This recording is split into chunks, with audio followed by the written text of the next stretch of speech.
How to follow up using a three-way call. The first thing that I want you to understand is this, is that there has to be an objective that you're going to have when you start to do the three-way call. Typically those objectives are going to be: one, you're looking for a retail customer; two, you're looking for a distributor; or three, you're looking for a referral. Those are the only three outcomes that should come from doing a three-way call. All right.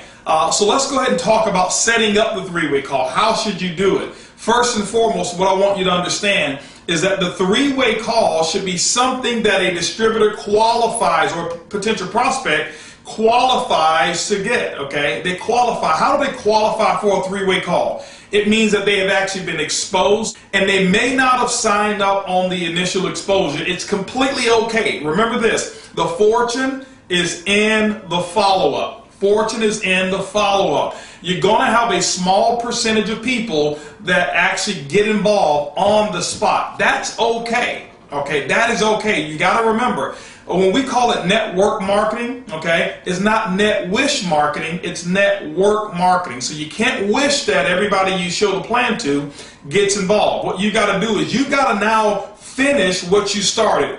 If I expose you to the business, it is my role and responsibility to finish and get a resolution. If I put you on my list, I am going to resolve you. How do I resolve you? One of three things. You're going to be a distributor, you're going to be a retail customer, or you're going to give me a referral. Now, sometimes, as well, you're going to find people who don't do anything. They have zero interest whatsoever. I'm not going to train you on what to do with those. Those come like weeds. You don't have to plant weeds in your garden. They're going to come naturally. So let's not worry about those. Let's focus on the three outcomes and how you can increase your volume through three-way calls. Now, once they've qualified for a three-way call, the second thing that I like to do is you want to make sure that once they qualify for the three-way call, you set up a call with your upline. Okay? It doesn't always have to be the person who is a diamond. It doesn't always have to be the blue or black diamond, or even the emerald for that matter.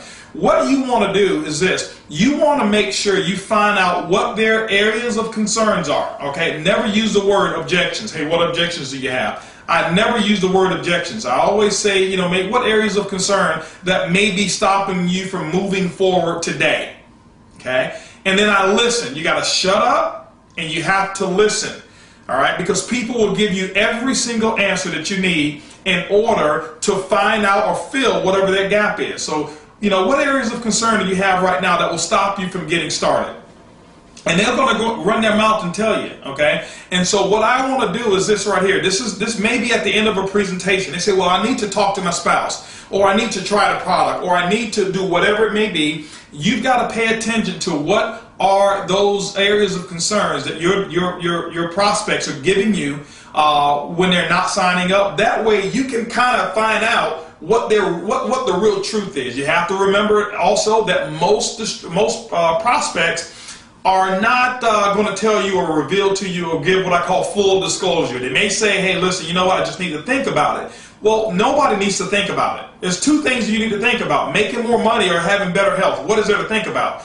What they're telling you, that they have a stone wall. They're telling you that there's something that I have to get right, or something that I'm not getting right now that's preventing me from making a decision. So you've got to read that language, okay? And when they've got to think about it, remember, don't try to get into a battle with the distributor by telling them, what do you need to think about? This is real simple, and give them all these other reasons. No problem whatsoever when they say that they have to think about it. Let me ask you a question. The things that you have to think about, could you tell me what area of concern that they may be in? Would it be in the financial area? Would it be in just the health area? Or just kind of, give me a little feedback. And then you explore a little bit and they'll find out. So once they have to think about it, that's no issue. Why am I telling you to do this? Because your next step is going to get with your upline, somebody who's in your upline, and schedule the three-way call. If I'm scheduling a three-way call, I've already done my homework, I've already shown them the plan, I've already found out what some of their concerns are. Okay, I found out what some of their concerns are. So who is it that I'm calling for the three-way? I'm calling somebody in the upline who has a little bit more experience than I do and a little bit more success than I do, all right, so that they can actually validate the opportunity. or maybe that they can actually satisfy those areas of concern that my prospect has. You have to remember, with a three-way call, it's more going to be what I call the success triangle. The first thing that you're going to have is the distributor. The second area that you're going to have is you're going to have your prospect. You're the distributor. You're going to have a prospect, and then the other part is going to be your expert. Okay. Now, why am I talking to you about the success triangle? So that you may have a successful three-way call. This is how it works, and this is what takes place. When I set that appointment, now it could be a person who's been in the business for 48 hours. Okay. 48 hours, that could be the person who I'm going to use for my three-way call. They may have a compelling story. They may have started, sponsored 2 or 3 people already. They've got a bigger business than I do if I'm a part of their group. They don't have to have years of experience. Remember, people are going to buy your emotion, and they're going to buy your confidence more than they're going to buy your skill. Stop worrying about trying to explain the compensation plan. Don't worry about doing that, okay? I very seldom, if ever, explain the compensation plan during a three-way call because it is a waste of my time. That's why we put it on video there, all right? So what I'm going to do to my prospect is that I'm going to let my prospect know, well, listen, you know what? I know that we were supposed to get together and cover a couple of areas of concerns as you were thinking about it as you went home. Now, second tip, set the three-way call and the follow-up no longer than 48 hours after the exposure. When you start waiting 6 days, 5 days, a week, 2, 3 weeks, there's nobody who needs to think about a decision that can make them financially independent who needs a week to think about it. Okay, so remember, those are more what I call people who are delaying that process if you're going that long with the three-way. 48 hours is the maximum time that I'm going to have. I'm going to set up a call with my upline. I'm going to call my upline and let them know who it is that I have. Hey, listen, I'll call Shane. Shane, listen, I've exposed the business over here to Joe. And, you know, Joe was pretty excited, Shane, and I believe Joe's got some potential. Shane, this is a little bit of Joe's background so that you'll know. But, Shane, Joe's areas of concerns were he was wondering whether or not he could build this based off of him having a full-time job, having 3 kids, and also maybe, you know, he's a football or basketball coach for his son or daughter, whatever it may have been. Okay? So that may be his area of concern. I'm going to equip Shane. Why? Because I want Shane to know I'm giving him the information that Joe was concerned about so that I can let the expert satisfy that. See, if I was the person who could satisfy Joe's concern, Joe would have already been in. But I may be a little bit too close to Joe. So now, what am I going to do?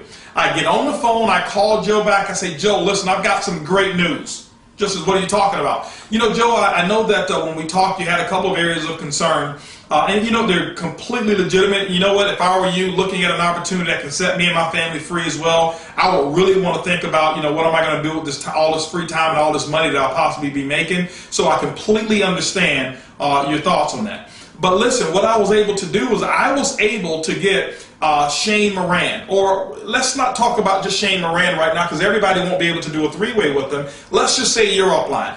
Now what you're going to do is you're going to edify that person. Listen, this person that you're going to meet, let's just call this person here Mary, okay? Mary's your upline. Let's say you're going to use Mary. I had a chance to get Mary. I want to let you know that Mary has a business that's 3 times the size as mine. Now, Mary could have been in 2 days ago, sponsored 3 people, and guess what? I only have 1. She's got 3. She's got a business 3 times the size as mine. But I didn't say she got in 3 days ago. I'm just edifying her business, and it is the truth. I'm not going to say anything about Mary's income because Mary's been in 3 days. Okay? And I'm not going to promote things that are not true. I'm only going to edify what is actually true about Mary. All right? But I'm going to make my prospect let my prospect know all the great things about Mary, because I know that Mary had the same issue that my prospect Joe has. So Mary doesn't have to be an expert in the comp plan. Joe just wants to know, can he do this with the time frame he does? And Mary, who's been in 3 days, who's got maybe 4 or 5 kids, who's also maybe a PTA mom or whatever it may be, she's going to satisfy that concern. But I'm going to make Joe understand that she is an expert. Mary can handle and take care of all of your issues, and I'm going to make it an honor. Joe, listen, it's going to be an honor to get with Mary, because Mary told me that if I ever found somebody who was just as sharp as you are in that category, she would take 5 minutes of her time to explain her story and how you can best get started. And now, you know what? I've complimented Joe by saying that he's sharp. I've edified Mary by making him understand that her time is very valuable and important, and I booked the appointment. Joe, I want to know if I can make it happen where you and Mary get on the phone, you're going to honor the appointment, correct? Absolutely. Well, Joe, what I want you to make sure you do is that those areas of concerns, that you have all the details around those so that Mary can actually talk to you.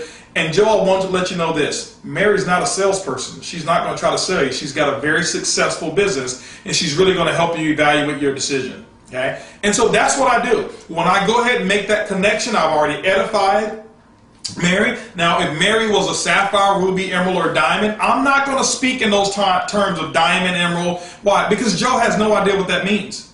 He has no idea. Okay? And so I'm just going to say she has a very successful business. In this case, Mary has a business that's 3 times the size as mine, and it's growing every single week. Her business is increasing. Okay? And so I'm edifying that.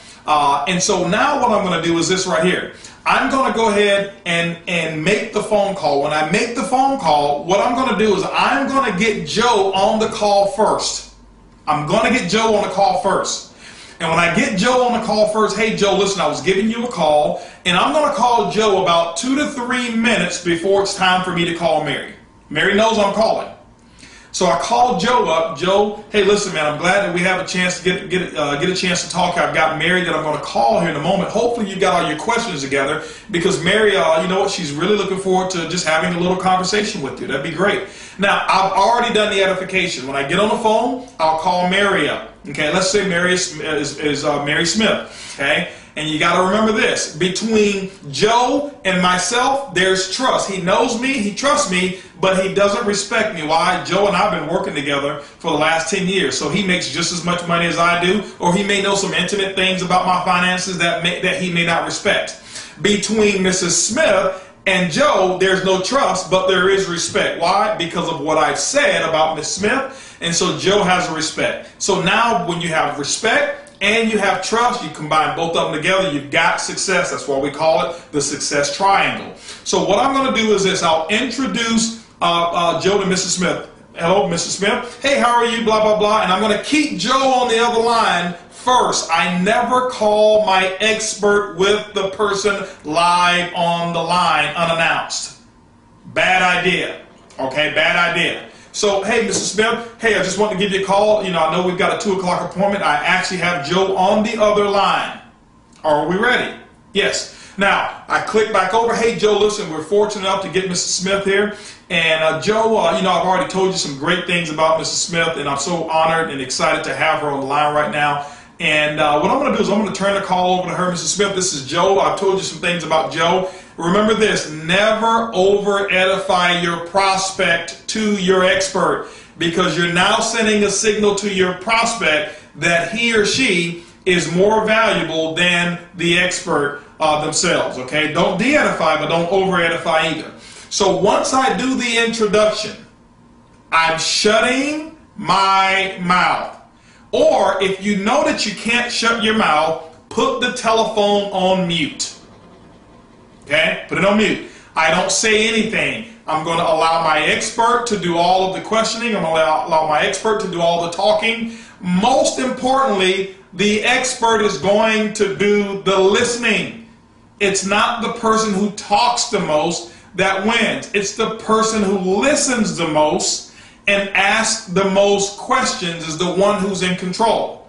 And when you understand that, understanding how to choose properly the person that you need to do for the three-way, understanding how to properly edify and build that person up, and so that you create that mold of respect, the trust is already there, and 9 times out of 10, Miss Smith, she already knows to get a distributor out of it, a customer, or a referral. And so, ladies and gentlemen, that's the tip of the week of how to properly do three-way call, the most underutilized training skill that we have in network marketing. I challenge each and every one of you right now to take all of the people that you've exposed over the last couple of weeks and now go ahead and set up some three-way calls the right way that I just showed you, and we'll see you guys at the top.